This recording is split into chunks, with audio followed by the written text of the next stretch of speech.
সুপ্রিয়াস কিচেনে আপনাদেরকে স্বাগত। আজকে আমি আপনাদের বানিয়ে দেখাবো ডালের বড়ার ডালনা। এই ডালের বড়ার এখানে আমি ছোলার ডাল ব্যবহার করেছি। এই ছোলার ডালটা আমি 1 ঘন্টা আগে ভিজিয়ে রেখেছি। এবার জল থেকে ডালটাকে তুলে একটা মিক্সি জারের মধ্যে দিয়ে দেব, এটা একটা পেস্ট বানানোর জন্য। এই ডালের মধ্যে এবার আমি দিয়ে দিলাম আদা কুচি আর একটা কাঁচা লঙ্কা। এবার এটার একটা মিহি পেস্ট আমি বানিয়ে নিয়েছি। এবার এই পেস্টের মধ্যে 1/2 টিস্পুন কালো জিরে দিলাম, একদম সামান্য পরিমাণে দিচ্ছি খাবার সোডা, স্বাদ অনুযায়ী লবণ দিয়ে দিচ্ছি, আর দিচ্ছি অল্প একটু শুকনো লঙ্কার গুঁড়ো। এবার এই ডালটাকে ভালো করে আমি ফেটিয়ে নিচ্ছি। ডালটা ভালো করে ফেটিয়ে নিলে বড়াগুলো বেশ ভালো ফুলবে। ডালটা ভালো করে ফেটিয়ে নিয়েছি আমি, আর কড়াইয়ের মধ্যে রিফাইন্ড অয়েলও গরম বসিয়ে দিয়েছি। তেলটা গরম হয়ে গেছে। এবার ফ্লেমটাকে আমি মিডিয়ামে রেখে বড়াগুলো দেব। খুব হাই ফ্লেমে বড়াগুলো ভাজা যাবে না, তাহলে বড়াগুলোর ভিতরটা একটু কাঁচা থাকবে। এই জন্য মিডিয়াম টু লো ফ্লেমে বড়াগুলো ভাজলে ভালো হয়। বড়াগুলোর এক পিঠ ভাজা হয়ে গেছে। এবার উল্টে দিচ্ছি আমি। সব বড়াগুলোই আমার ভাজা হয়ে গেছে। এবার এগুলোকে আমি তুলে নিচ্ছি। বেশ লাল লাল করে বড়াগুলো ভেজেছি। এবার এই তেলের মধ্যে আমি এরকম লম্বা লম্বা করে আলু কেটে নিয়েছি, সেগুলোই দিয়ে দিচ্ছি। এই তরকারিটা আমি আলুর সাথে বানাবো।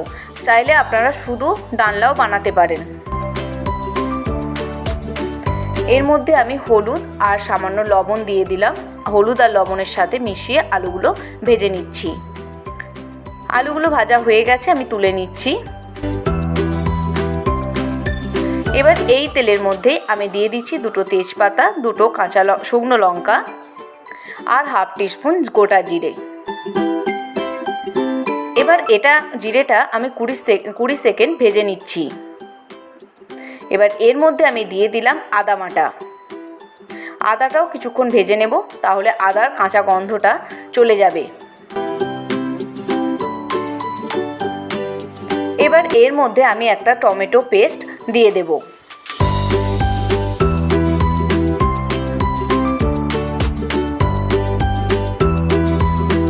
একটা টমেটোর অর্ধেক পেস্ট আমি এখানে দিয়ে দিলাম। এবার আদাটার সাথে টমেটোটাও একটু কষিয়ে নেব।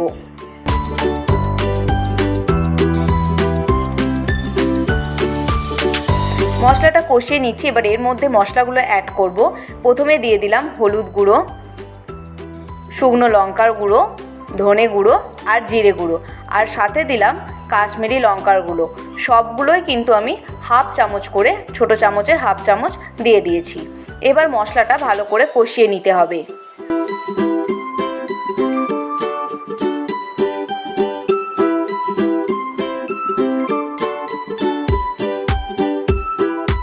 মশলাটা আমি ভালো করে কষিয়ে নিচ্ছি। মশলাটা ভালো করে কষানো হয়ে গেছে, তেল ছেড়ে দিয়েছে। এবার এর মধ্যে ভেজে রাখা আলুগুলো দিয়ে দেব। আলুটার সাথে মশলাটা বেশ কিছুক্ষণ আমি কষিয়ে নিচ্ছি। স্বাদ অনুযায়ী লবণ দিয়ে দিলাম। এবার এটা অল্প অল্প জল দিয়ে মশলাটা কষিয়ে নেব।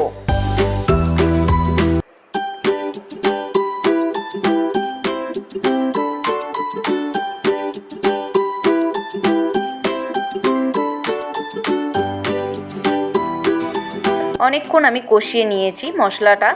এবার এর মধ্যে আমি জল দিয়ে দিচ্ছি।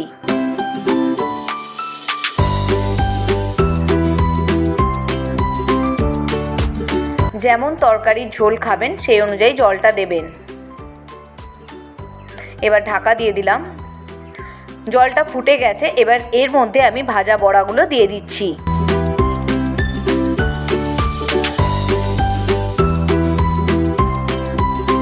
এবার আবারও একটু নেড়ে নিয়ে আমি এটা ঢাকা দিয়ে দেব।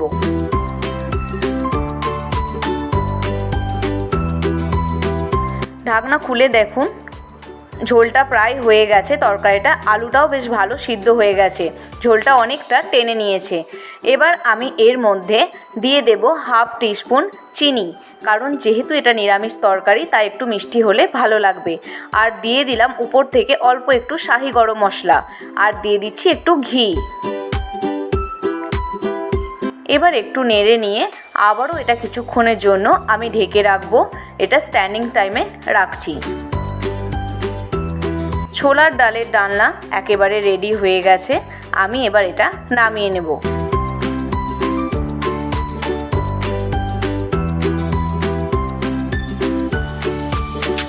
একেবারে দেখুন কত সুন্দর হয়েছে ছোলার ডালের বড়ার ডালনা।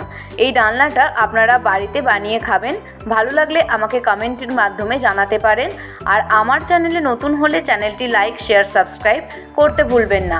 সাবস্ক্রাইব বাটনের পাশে যে বেল আইকনটি রয়েছে সেটাও প্রেস করে রাখবেন, তাহলে সবার আগে নতুন ভিডিও নোটিফিকেশন আপনার কাছে পৌঁছে যাবে। পাশে থাকবেন। ধন্যবাদ।